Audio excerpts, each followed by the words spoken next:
میں جب طالب علم تھا مدرسے میں آیا تو مزے لیس زندگی تھی. مزوں کے علاوہ کیا تھا؟ سب کچھ تھا. کوئی جانتا نہیں تھا. مجھے 4 آدمیوں میں بیان کے لیے ہمارے استاذ نے کھڑا کیا تو میں ٹوٹا پھوٹا سا میں نے بیان کیا. انہوں نے کہا اس وقت کیا حال ہوگا جب ہزاروں لوگ تمہارا بیان سنیں گے. تو مجھے لگا یہ لطیفہ سنا رہے ہیں. میں نے کہا کیوں ہزاروں لوگ ہمارا بیان سنیں گے بھائی؟ کیوں سنیں گے؟ مولویوں کی کون سنتا ہے؟ ہم کسی مسجد میں امامت کر رہے ہوں گے, اذان دے رہے ہوں گے, بس یہی ہماری ایکٹیویٹیز ہوں گی. مدرسے کے لیٹرین ہم صاف کرتے تھے, حالانکہ مدرسے میں مدرسے والے بھنگی رکھ سکتے تھے, لیکن ہمارے شیخ مفتی رشید احمد صاحب رحمہ اللہ تعالی نے کہا طلبہ کی انا کو ختم کرو. کس کو؟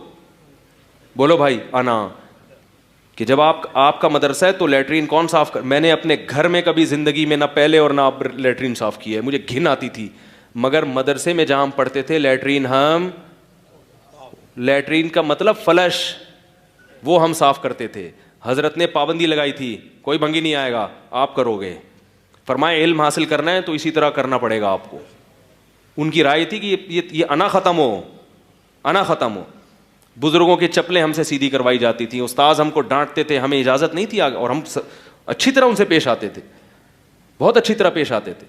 یہ نہیں کہ اوپر سے مجبور, بھائی اچھی, بھائی ٹھیک ہے, ہمارے بزرگ ہیں, ہمارے اساتذہ ہیں, ہمارے مشائخ ہیں. تو میں اس وقت کی بات کر رہا ہوں, لیکن ہم اپنے شیخ کو دیکھتے تھے بڑے مزے میں. ہمارے جو حضرت مفتی رشید احمد صاحب لاکھوں روپے کی خوشبوئیں لگا رہے ہیں, اور جناب ان کا دفتر بڑا خوبصورت, ایئر کنڈیشن روم. ہم دیکھتے تھے تو ہمیں ہوتا تھا یار ان کو دیکھو اور ہم کو دیکھو, ہم دال کھا رہے ہیں. تو اس وقت میرے استاذ نے ایک بات کہی, فرمایا کہ بزرگوں کا یا علماء کا آخری زمانہ دیکھو گے تو گمراہ ہوگے, ان کی پچھلی زندگی دیکھو. ہمارے حضرت نے 60 سال کی عمر تک دال کھائی ہے روزانہ, پیسے نہیں ہوتے تھے انڈا کھانے کے. یہ تو میں کئی بار بیانات میں بتا چکا ہوں, انڈا کھانے کے. اور فرماتے ہیں کہ اس غربت میں ایسے رہتا تھا جیسا ملک کا کیا ہوں میں بادشاہ, اس قدر غربت. اور عہدہ کیا تھا؟ دارالعلوم کورنگی میں شیخ الحدیث. 20 سال میرے شیخ نے صحیح بخاری پڑھائی ہے, جو سب سے بڑا عہدہ, اور پاکستان کا سب سے بڑا مدرسہ دارالعلوم کورنگی میں. اس وقت حضرت کی تنخواہ کا یہ عالم تھا کہ لاہور سفر کرنے کے لیے حضرت کے پاس تنخواہ سے پیسے نہیں بچتے تھے. پورے سال تھوڑے تھوڑے پیسے تنخواہ سے بچا کے سال میں ایک دفعہ پھر اپنے شیخ کی زیارت کے لیے جاتے تھے. ٹرین کا کرایہ جمع ہوتا تھا, بسوں میں سفر کرتے لٹک کے, ٹھیک ہے نا. بچی کی طبیعت خراب ہوئی تو ٹیکسی, حضرت کے پاس گاڑی واڑی نہیں تھی, ٹیکسی کے انتظار میں بچی کی جان چلی گئی, بخار ہوا تیز, وہ انتقال ہو گیا اس بچی کا. یہ عالم تھا غربت کا. تو لوگ اس وقت کو دیکھ رہے ہوتے ہیں. حضرت مولانا طارق مل صاحب کے بارے میں لوگ کہتے ہیں لینڈ کروزر میں گھوم رہے ہو, یہ وہ ایک دن بیٹھے ہوئے تھے جامع میں, انہوں نے خود اپنا واقعہ سنایا.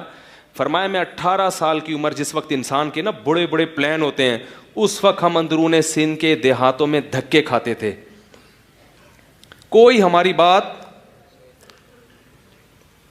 کوئی نہیں سنتا تھا ہماری بات.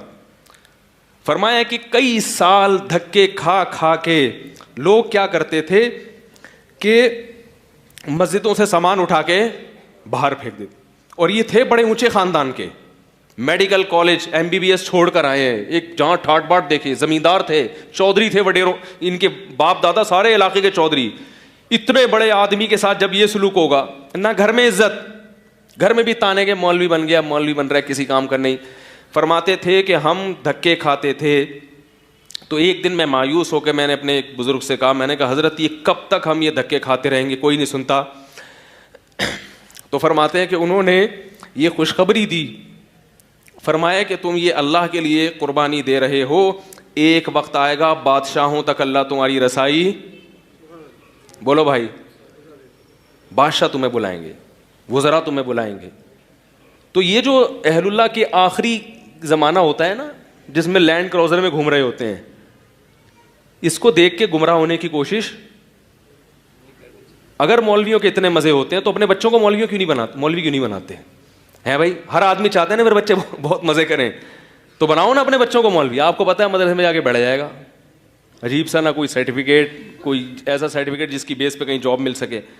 تو اس لیے علماء کی جو قربانیاں ہوتی ہیں اس کے بعد پھر اللہ تعالیٰ کسی کو دنیا میں بھی دے دیتا ہے, کسی کو دنیا میں نہیں تو آخرت میں. تو اور سب علماء کے ساتھ بیچاروں کے ساتھ ایسا ہوتا بھی نہیں. اور ہم تو وہ اپنی گاڑی نہیں تھی, کسی بیچارے وہ دوست کی گاڑی میں بیٹھ کے چلا رہے تھے, تو وہ اپنی بھی نہیں ہوتی, ادھار ہوتی ہے تو واپس کرنی پڑتی ہے. ٹھیک ہے نا. ٹھیک ہے جی, اب ٹائم پورا ہو گیا مجھ صاحب, بس اتنی محبت تھی, اب آپ تشریف لے جا سکتے.